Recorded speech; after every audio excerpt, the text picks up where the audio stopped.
Welcome to the XXOTO feature tutorial. In this video, you'll learn how to show or hide the vehicle panorama in Design Center. After selecting a vehicle in Data Center, the software can display the selected vehicle's panorama in the right panel of Design Center by default. Using the model album icon, you can easily toggle the panorama display on or off without affecting other operations. In Data Center, select the vehicle information. Double-click the selected vehicle data in the list below. The software automatically switches to the Design Center page. In Design Center, the right panel displays the panorama of the selected vehicle by default. If the panorama is not needed, left-click the Model Album icon. The vehicle image in the right panel will be hidden, and you can continue with other design or editing operations normally.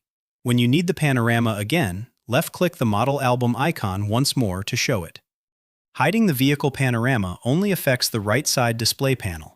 It does not impact cutting, editing, expansion, or any other design functions. Toggle the vehicle panorama on or off as needed to keep the workspace clean or to quickly reference vehicle details during the design process. For more Design Center features and step-by-step tutorials, please visit xxoto.nl and explore our full tutorial library.